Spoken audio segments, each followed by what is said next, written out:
Hola, en este video vamos a continuar con el desarrollo de nuestro curso de lenguaje de programación de Java desde cero, donde en este momento nosotros estamos viendo ejemplos básicos de cómo podemos crear cadenas de texto o manipular los datos de tipo string utilizando objetos de la clase string.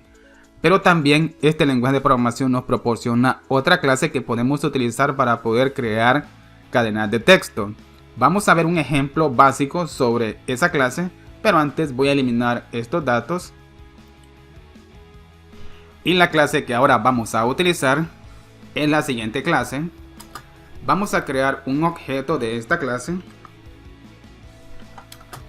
Le vamos a asignar la instancia de la misma clase. Vamos a colocar el siguiente operador, luego la palabra new. Y vamos a colocar la siguiente clase. Vamos a colocar paréntesis. Y de último punto y coma. De esta forma nosotros hemos creado un objeto de la clase String Builder que también se puede utilizar para poder crear cadenas de texto. Ahora, ¿cuál es la diferencia entre utilizar esta clase, o sea un objeto de la clase String, con un objeto de la clase String Builder? Bien, la diferencia es que este es un objeto inmutable que una vez que se ha creado no se puede modificar su información. Y este objeto es mutable, que sí podemos modificar su información. O sea, una vez que se cree un objeto y se le asigne datos, se le puede modificar su información. Veremos un ejemplo sobre esto.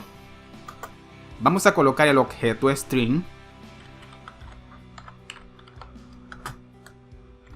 Le voy a asignar un dato de tipo string.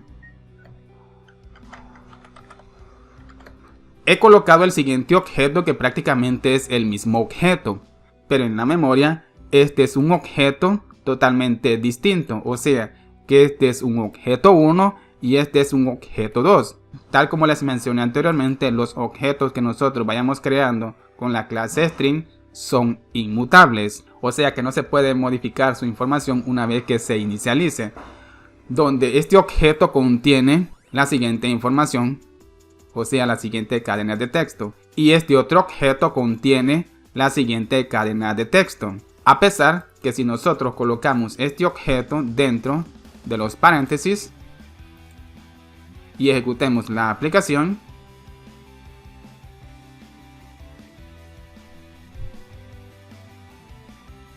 por consola nos muestra la siguiente información, o sea el último dato que se le ha asignado a este objeto.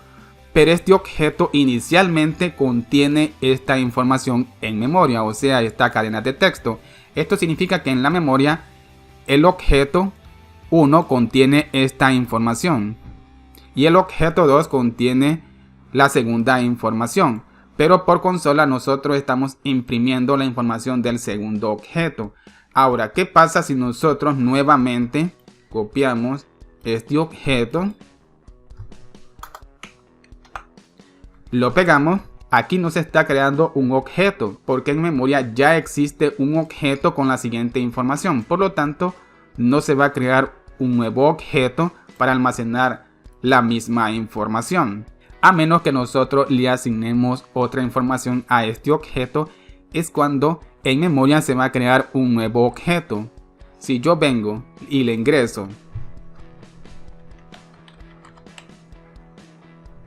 la siguiente información, esto significa que en memoria se está creando otro nuevo objeto de tipo string almacenando la siguiente información, PDHN. Pero este objeto inicialmente siempre va a contener el siguiente dato.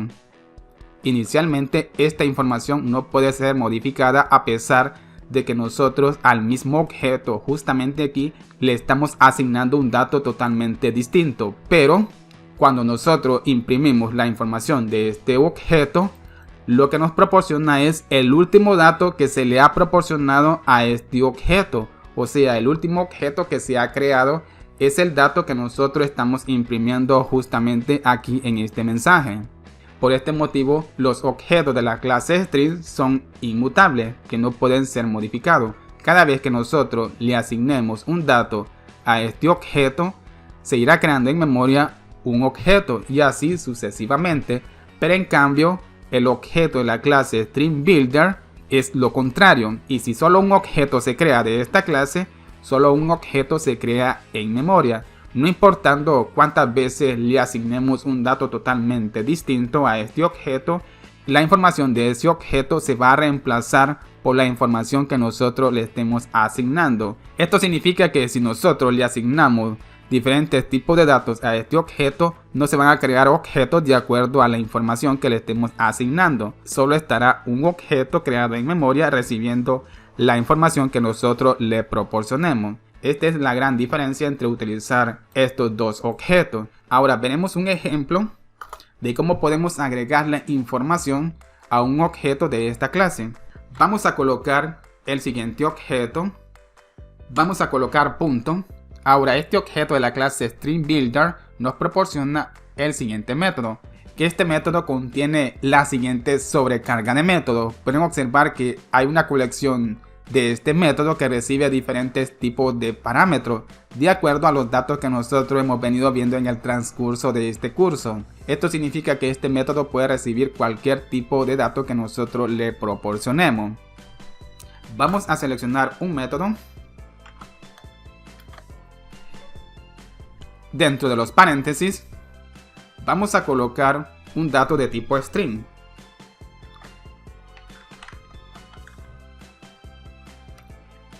Yo voy a colocar mi nombre. Bien, ahora vamos a colocar dentro de los paréntesis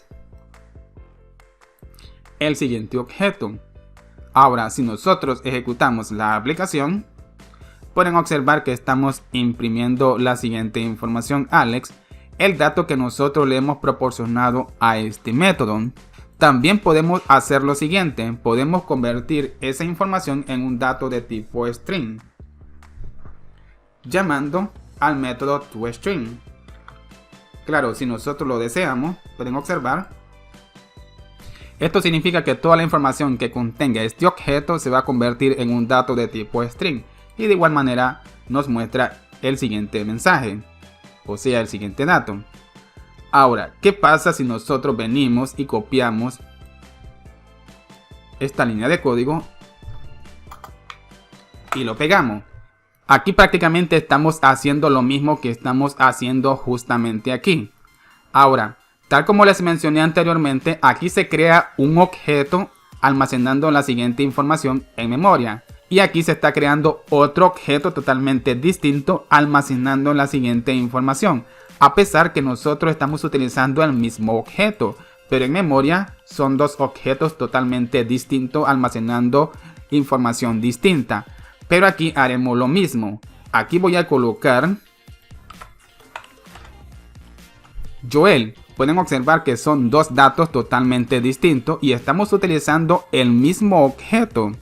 Ahora en memoria solo se está creando un objeto de esta clase. Y esto significa que estamos modificando la información que está almacenada en el primer objeto agregando la siguiente información. Bien. Vamos a ejecutar la aplicación. Y pueden observar que por consola me está mostrando la siguiente información. Perfecto. Y si nosotros colocamos el objeto string, solo nos va a mostrar el último elemento que contiene la siguiente información, ya que fue la última vez que se creó un objeto. Vamos a ejecutar la aplicación. Pueden observar que solo me muestra PDHN. En cambio, el objeto de la clase StringBuilder nos muestra toda la información que nosotros le vamos agregando al siguiente objeto de esa clase. Pueden observar, es como si estuviera concatenando la información.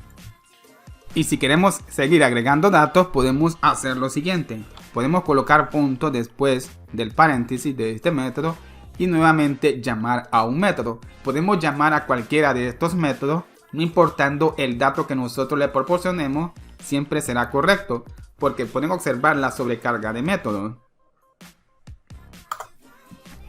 Dentro de los paréntesis voy a colocar un dato de tipo entero. Bien, pueden observar que he colocado un valor de tipo entero, el valor de 5, y no tenemos ningún problema para poder almacenar esa información junto con un dato de tipo string. Vamos a ejecutar la aplicación. Muy bien, genial, como pueden observar tenemos el valor de 5 donde se ha concatenado justamente con la siguiente cadena de texto. Perfecto. Bien, espero haberme explicado bien sobre la diferencia entre utilizar un objeto de la clase String y un objeto de la clase String Builder. Claro que es más común utilizar el siguiente objeto, pero si nosotros queremos ahorrar memoria en nuestra aplicación, podemos utilizar la siguiente clase para poder crear cadenas de texto. Pero si vamos a crear una aplicación que no requiera mucha memoria o muchos procedimientos para poder gestionar cadenas de texto, podemos utilizar la siguiente clase. Pero si nuestra aplicación va a generar o a tratar mucha información de tipo string, es recomendable utilizar esta clase. Pero bien amigos, hasta aquí vamos a dejar este video. En el siguiente video vamos a continuar con el desarrollo de nuestro curso de lenguaje de programación de Java desde cero. Espero que este video les haya gustado y nos vemos hasta el siguiente video y que Dios les bendiga.